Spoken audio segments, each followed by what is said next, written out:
Capitaine, on va continuer. Alors, je retiens que simplement la justice n'a pas fonctionné. Vous l'avez empêché de fonctionner pendant cette période. Alors, et je vais continuer. Vous avez mis en place cette commission d'enquête.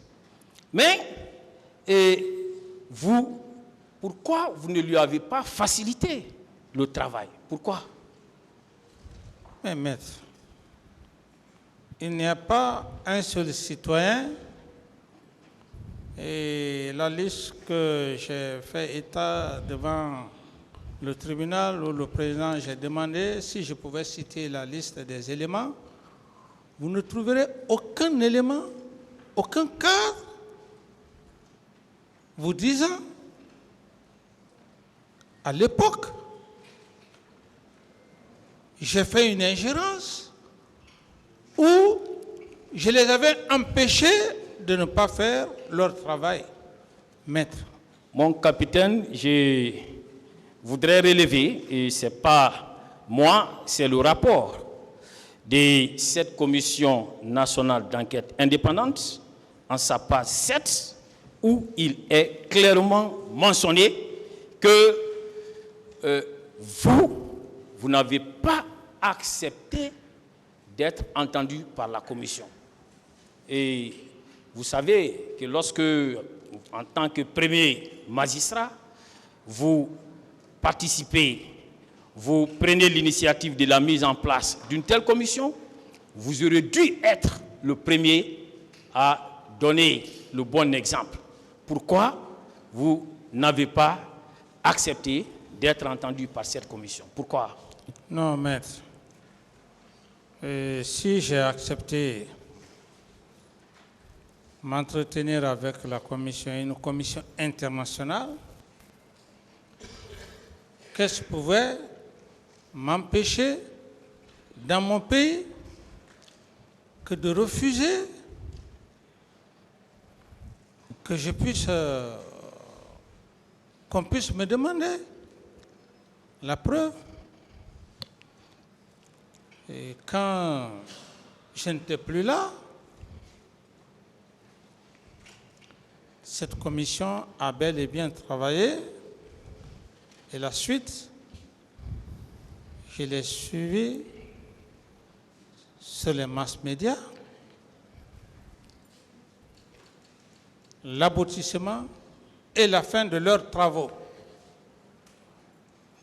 Mon capitaine, et lorsque vous prenez la page 7 du rapport de cette commission nationale d'enquête indépendante, il ressort clairement ceci.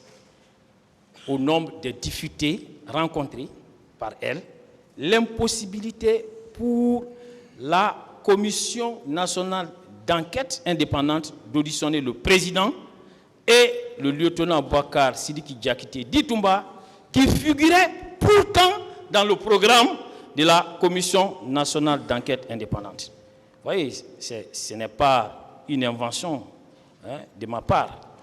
Ensuite, mon capitaine, puisqu'on vient de finaliser. Ensuite, est-ce que vous saviez que votre attitude consistant à vous ériger déjà en avocat de ceux qui ont perpétré ces crimes odieux et en donnant même le bilan et en tirant à balles réelles sur tous ceux qui voudraient soutenir une thèse contraire, que cela a fini par amener tout le monde à ne plus avoir confiance en vous et encore moins à cette commission d'enquête nationale que vous avez mise en place, raison pour laquelle il y a eu des méfiances à l'égard de cette commission. Vous le savez, les citoyens se sont méfiés de cette commission à cause de votre attitude.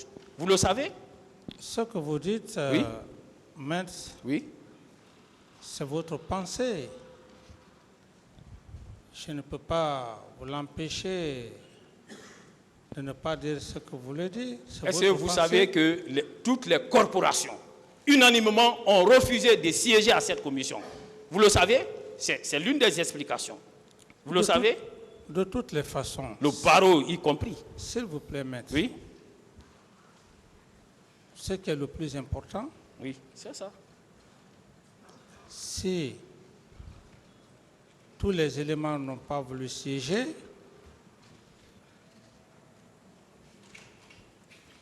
ce n'était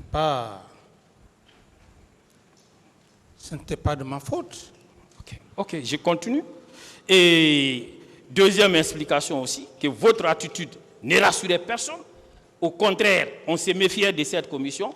Alors, dans le même rapport et à la même page 7, il est dit clairement, malgré tous les efforts, aucune femme victime de viol ne s'est présentée devant la commission. Vous voyez que votre comportement n'était pas du tout de nature à faciliter le travail de cette commission. Je poursuis. Vous pouvez me laisser répondre. Oui, vous pouvez y aller, allez-y. Voilà, vous dites que, vous-même vous le dites, c'est moi qui aurais obligé les femmes victimes ou violées d'insister de venir voir la commission, du moment que je n'ai vu aucune femme ou aucun groupe de femmes me dire qu'elles ont été violées et voilà, on a des problèmes. Est-ce là ma faute? Non. Un président doit assurer par ses gestes et paroles. Je continue. Alors, et en raison de tout ce qui prévalait à l'époque comme menace, est-ce que vous n'avez pas reçu des pressions qui ont réellement abouti contre votre volonté à la mise en place de la commission d'enquête internationale? Des personnes qui m'ont influencé. La question, reprenez là. Oui, non, je demande. Et puisque lui, il ne rassurait plus, ni lui, ni sa commission d'enquête nationale. Alors, il y a eu des pressions. Hein? Est-ce que ce ne sont pas ces raisons qui ont prévalu à la mise en place de la commission d'enquête internationale? Non, maître. Et non une volonté politique de votre part? Non, maître. Je vais... Pour encore, okay. Encore rafraîchir, maître, votre mémoire, vous savez que il faut avoir le courage, sinon dans beaucoup de pays, c'est quelques rares chefs d'État qui acceptent l'arrivée d'une commission internationale.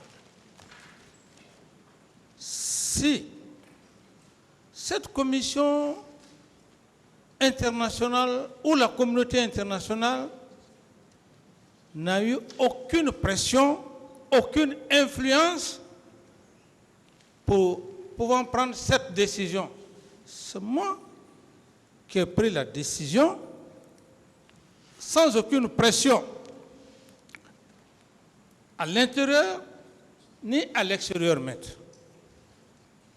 Laissez-moi vous en fournir la preuve contraire à travers un acte qui a été produit ici par votre défense et dont mon éminent confrère, Maître Ahmad Diesba, avait fait état la semaine dernière. Et il ressort clairement des points contenus dans ces documents. Je parle plus précisément de la page 2 de ces documents et en son point 1.8, commission d'enquête internationale. Les deux parties souscrivent pleinement à la création par l'Organisation des Nations Unies d'une commission d'enquête internationale chargée de faire la lumière sur les éléments de septembre 2009 et s'engagent à faciliter le traitement judiciaire des actes de violence ayant entraîné des morts, des blessés et des destructions de biens. Elle s'engage à coopérer avec la commission d'enquête internationale. Donc, vous comprenez que, contrairement à ce que vous dites, c'est cela la réalité. On poursuit. Et à présent, je voudrais, mon éminent confrère va accepter de communiquer un article d'un journaliste investigateur et du nom d'Abdullah. Vous donnez copie. Pardon. Monsieur le Président, avec votre permission, je voudrais qu'il distribue ça. Alors, merci bien. Alors, et ce journaliste a eu à recevoir l'un des éléments du salon de votre aide de camp, M. Aboubakar Diakité Ditumba. Alors, il se trouve qu'il s'agit de l'adjudant-chef qui se nomme Nabi Issa Touré dit Bangolé. Vous le connaissez? Nabi Issa Touré dit Bangolé. Dit Bangolé. Non, merci. Ok, voilà. Et il a accordé une interview au journaliste Abdou Latif Diallo. Je voudrais que nous en parlons un peu, Monsieur le Président.